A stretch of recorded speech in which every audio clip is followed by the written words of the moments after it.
మిత్రులారా, TVS Hindi official ఛానల్కి స్వాగతం. ప్రభుత్వం వారు ప్రకటించినటువంటి టెట్ 2024కి గడువు 90 రోజులుగా విధించడం వల్ల ఎక్కువ మంది విద్యార్థులు అభ్యర్థులు బాగా పోటీ పడటానికి చక్కటి అవకాశం కలిగింది. దీన్ని సద్వినియోగం చేసుకోవటానికి హిందీ అభ్యర్థులకు ఎంతో కొంత మేలు చేస్తుందన్నటువంటి ఉద్దేశంతో సరైనటువంటి మార్గంలో మీకు మార్గదర్శనం చేయాలి అనేటువంటి ఆలోచనతో ఈ యొక్క కార్యక్రమాన్ని నిర్వహించడానికి టెట్ 2024 ప్రిపరేషన్ ప్లాన్, తర్వాత కంటెంట్ లో ఉన్నటువంటి వివిధ అంశాల గురించి వివరిస్తూ తదుపరి వీడియోలను కూడా చేయాలనేటువంటి సంకల్పించుకున్నాను. నా పేరు సుబ్రహ్మణ్యం అని మీ అందరికీ తెలుసు. గత 20 సంవత్సరాలుగా హిందీ ఉపాధ్యాయుడిగా పనిచేస్తూ ఉన్నాను. దీంట్లో మనం ఈసారి టెట్ లో ముఖ్యంగా ఉన్నటువంటి విశేషాలు కనుక గమనించినట్లయితే కొన్ని రకాల అంశాలలో చిన్న చిన్న మార్పులు ఉన్నాయి.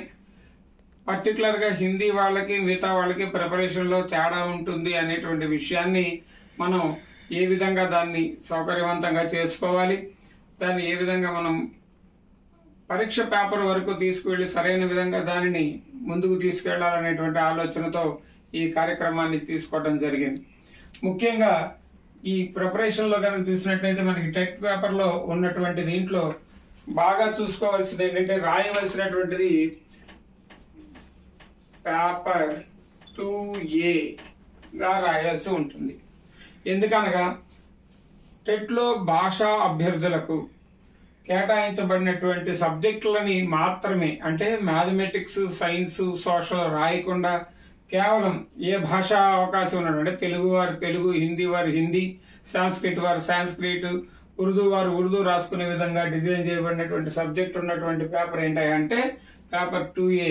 దానిని మనం ముందుగా ఆ సిలబస్ ను ఒకసారి కనుక చూసినట్లయితే చైల్డ్ డెవలప్మెంట్ అండ్ పెడగాజీ, మనందరం పిడి పాఠక్, బాయి యోగేంద్రజీత్ పుస్తకాల్లో చదువుకున్నటువంటి చైల్డ్ డెవలప్మెంట్ అండ్ పెడగాజీ, దీంట్లో ఉన్నటువంటి ప్రతి అంశం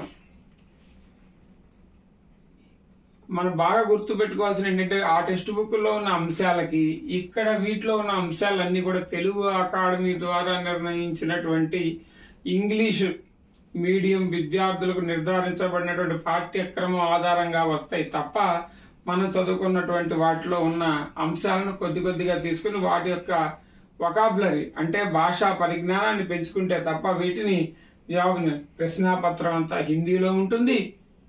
అంశాలు మనకి ఇచ్చిన సిలబస్ అంతా కూడా ఇంగ్లీష్ లో ఉన్నాయి.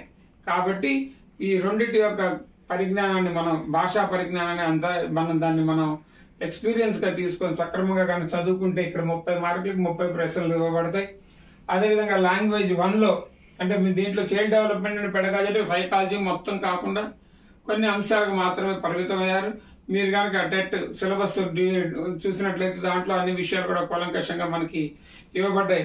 మనం తర్వాత కనుక చూసినట్లయితే ఇలా మనకి ప్రతి అంశాన్ని చాప్టర్ వైజ్ గా తర్వాత అధ్యాయాల్లో ఏ అధ్యాయాలు వస్తాయి, ఏ విధంగా వాటిని మనం చదువుకోవాలి అనేటువంటి అంశాలని కూడా మనకి ఇక్కడ వివరంగా ప్రభుత్వం వారు ప్రకటించినటువంటి టెట్ సిలబస్ లో ఉన్నటువంటి మాడ్యూల్లో ఇవ్వటం జరిగింది. ఈ వివరాలన్నింటినీ కూడా మనం aptet.apcfss.gov.in అనేటువంటి వెబ్సైట్ నుంచి తీసుకోవడం జరిగింది. ఇది ప్రభుత్వం వారి అఫీషియల్ వెబ్సైట్. దీన్ని కనుక గమనించినట్టయితే మనం దాంట్లో టెట్ కి సంబంధించిన అప్లికేషన్ పెట్టుకోవడానికి కానివ్వండి, దాని యొక్క వివరాలన్నీ కూడా ఈ వెబ్సైట్ నుంచి మాత్రమే మనం తీసుకోవచ్చు. aptet.apcfss అనేటువంటి వెబ్సైట్ నుంచి మనం ఈ వివరాలన్నీ కూడా తెలుసుకోవడానికి అవకాశం ఉంది. అదేవిధంగా ఈ లాంగ్వేజ్ 1 ఖచ్చితంగా భాషా పండితులు అనేటువంటి వారు, లాంగ్వేజ్ తో సంబంధం లేకుండా హిందీ భాష పరీక్ష రాసేటువంటి వాళ్ళు ఇక్కడ కేవలం హిందీని మాత్రమే తీసుకోవాలి. నాకు తెలుగు బాగా వచ్చు, నేను ఇక్కడ లాంగ్వేజ్ 1 హిందీ తీసుకుంటాను, లాంగ్వేజ్ 1 తెలుగు తీసుకుంటానంటే కుదరదు. కేవలం హిందీ భాషా పరీక్ష రాసేటువంటి వారు కేవలం లాంగ్వేజ్ 1 గా హిందీని మాత్రమే తీసుకోవలసి ఉంటుంది. కాబట్టి ఈ విషయాన్ని మనం చక్కగా గుర్తుపెట్టుకోవాలి. దీంట్లో 30 మార్కులకి గమనించినట్లయితే పట్టిత అపఠిత పద్య భాగం గద్య భాగానికి సంబంధించిన ప్రశ్నలు, కవి పరిచయాలు, కావ్య రచనాకారు, లేఖకు కవి పరిచయాలు ఇవి పరీక్ష కంటెంట్ కి సంబంధించినటువంటివి.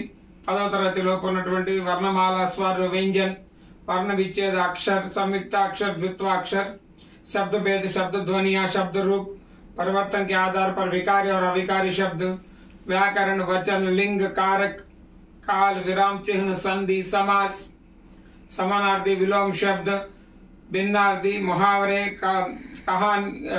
कहावतें, लोकोक्तियां, उपसर्ग प्रत्यय వంటి జనరల్ గా ఉన్నటువంటి వ్యాకరణం అంతా కూడా దీంట్లో వస్తుంది. వీయే కాకుండా అకర్మ క్రియలు, సకర్మక క్రియలు, వాక్య భేదాలు, వాచ్య భేదాలు అనేటువంటివి కూడా ఉన్నాయి. తర్వాత మన సెకండ్ లాంగ్వేజ్ హిందీకి సంబంధించి, ద్వితీయ భాష హిందీకి సంబంధించి ఈ సంవత్సరం జరిగినటువంటి మార్పు ఏంటంటే కేవలం ఈ సంవత్సరం నిర్ధారించబడినటువంటి కొత్త పాఠ్య పుస్తకాలలో మాత్రమే.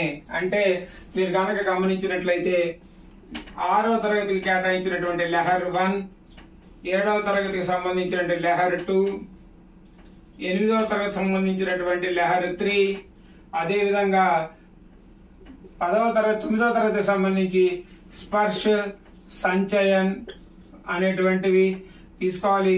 కేవలం 10వ తరగతికి మాత్రం పాత టెక్స్ట్ బుక్ అయినటువంటి సుగంధ్ 2 నుంచి ప్రశ్నలు ఇవ్వబడతాయని వెబ్సైట్ లో ఈ సంవత్సరం జరిగినటువంటి సిలబస్ లో జరిగినటువంటి మార్పు అన్నమాట. గత సంవత్సరాల్లో పాత పుస్తకాల్లో చదవమని ఇచ్చారు, కానీ ఇప్పుడు దీంట్లో ఉన్నటువంటి మార్పు ఏంటంటే 6 నుంచి 9వ తరగతి వరకు కూడా ఉన్నటువంటి అన్ని పాఠ్యాంశాలు కూడా కొత్త పరీక్ష పుస్తకాల్లో నుంచి, కొత్త పాఠ్య పుస్తకాల్లో నుంచి వీటిని కూడా సిఎస్సి వెబ్సైట్ నుంచి, మన దగ్గర పుస్తకాలు కనుక లేకపోయినట్లయితే ప్రభుత్వ వారి విద్యాశాఖ వెబ్సైట్ అయినటువంటి cscap.gov.in అనేటువంటి వెబ్సైట్ నుంచి వీటిని మనం ఉచితంగా డౌన్లోడ్ చేసుకుని మనం చూసుకోవచ్చు. ఎవరి దగ్గర పుస్తకాల కోసం వెళ్ళవలసినటువంటి అవసరం కూడా లేదు.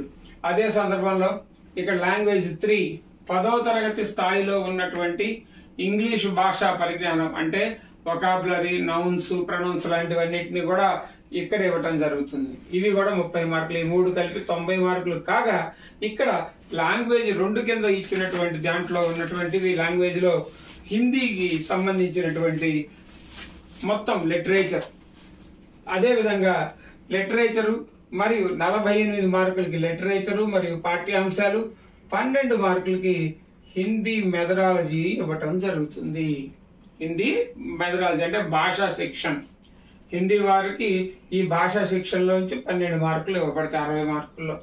ఈ 48 మార్కులకు వచ్చేసరికి కవి, లేఖక పరిచయాలు, సాహిత్యక విద్యాయం और उनकी విషయ వస్తు, సాహిత్యంలో ఉన్నటువంటి ప్రక్రియలు, వివిధ రకాలైనటువంటి ప్రక్రియలు ఏమున్నాయి, ఉపన్యాసాలు, నవలలు, కహానీలు, ఇలాంటి వాటన్నిటి గురించినటువంటి వివరాలు, హిందీ భాష का ఉద్భవ వికాస్, హిందీ భాష యొక్క ఉద్భవ అపభ్రంశ నుంచి మొదలు పెట్టుకొని పాళీ, ప్రాకృతిక, పైశాచిక భాషల నుంచి ఆధునిక కడీ బోలీ భాషల వరకు కూడా ఉన్నటువంటి అన్ని రకాలైనటువంటివి.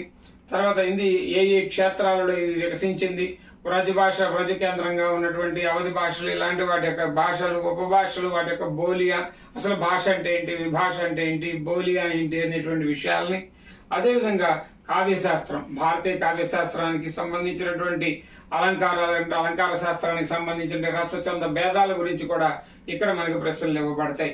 భాషా తత్వం, వ్యాకరణం, వర్ణమాల, స్వర, వ్యంజన, స్వర ఎన్ని పదాలుగా ఉంటుంది, ఒక పదాన్ని ఎన్ని రకాలుగా వర్ణ విచ్ఛేద చేయవచ్చు, సంధి విచ్ఛేద, సమాసాలు, ఇవన్నీ కూడా ఆధారపడి పరివర్తనకి ఆధారపడి వికార, ఉపసర్గ, ప్రత్యయ, లింగ్, వచన్, कारक, काल, संधि, समास, पर्यायवाची शब्द, विलोम शब्द, शब्द परिचय, तत्सम, तद्भव क्रिया, सकर्मक क्रियలు, అకర్మక క్రియలు, తర్వాత ముహావరే, కహావతే, అనువాద్, మానక్ శబ్ద, తర్వాత భిన్నార్థి శబ్ద, సమానార్థి శబ్ద అనేటువంటివి ఇవ్వబడతాయి. తర్వాత క్లియర్ గా మెన్షన్ చేశారు లహర్ 1, 2, 3 నుంచి, అదే విధంగా స్పర్శ, సంచయం నుంచి ఇవ్వబడతాయి. 10th క్లాస్ వరకు మాత్రం కేవలం సుగంధ్ వరల్డ్ టెక్స్ట్ బుక్ నుంచి ఇవ్వబడతాయి.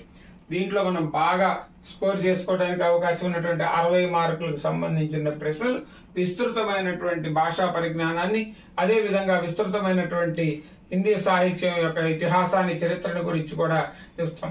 అయితే ఇప్పటికి మన గనక ఛానల్ కనుక చూసినట్టయితే ఈ ఈ ఛానల్లో గ్రామర్ కి సంబంధించినటువంటి చాలా రకాలైనటువంటి వీడియోస్ ని ఇంతకు ముందే మనం పరిచయం చేయడం జరిగింది. వాటన్నిటిని కూడా మీరు ఈ పాటికే కనుక చూసి ఉన్నట్లయితే ఒకసారి మీరు రివైజ్ చేసుకోవడానికి, వాటిలో ఉన్నటువంటి వాటిని తెలుసుకోవడానికి స్థిరంగా టీవీఎస్ హిందీ అఫీషియల్ అనేటువంటి మన యూట్యూబ్ లింక్ ని మీరు కనుక గమనించి వ్యూ చేయండి. తర్వాత మీ తోటి మిత్రులకు చెప్పండి. వాటిలో దీనికి సంబంధించినటువంటి మీ ఆదరణ ప్రకారంగా ఏ ఏ అంశాలు అవసరం అనేటువంటి కామెంట్ లో కనుక తెలియజేసినట్లయితే వాటిని ప్రత్యేకంగా వీడియోల రూపంలో మీకు అందించేటువంటి ప్రయత్నానికి నేను పురోగమిస్తానని తెలియజేస్తూ, అందరూ కూడా ఈ 90 రోజుల సమయంలో పేపరు కొంచెం డీప్ గా వెళ్ళడానికి ఉండేటువంటి అవకాశం ఉంది. 90 రోజుల సమయం అనగా 3 నెలల పాటు మనకి ప్రిపరేషన్ అనేటువంటిది ఇవ్వడానికి ఎంత సమయం ఉంటుందో పేపర్ సెట్టర్ కి పేపర్ సెట్ చేయడానికి కూడా అంతే వెసులుబాటు ఉంటుంది. వేగంగా పేపర్ తయారు చేసేటప్పుడు ఉన్నటువంటి పనితనానికి, నిదానంగా నింపాదిగా ఆలోచించి చేసేటువంటి పనితనానికి కూడా డిఫరెంట్ ఉంటుంది. కాబట్టి విఘ్నులైనటువంటి అభ్యర్థులందరూ కూడా ఎటువంటి తాత్సారము లేకుండా, ఎటువంటి విరామము లేకుండా చక్కగా ప్రిపేర్ అయి పరీక్షల్లో విజయం సాధించాలని కోరుకుంటూ అందరికీ కూడా విజయం సాధించాలని ఆల్ ద బెస్ట్ తెలియజేస్తున్నాను.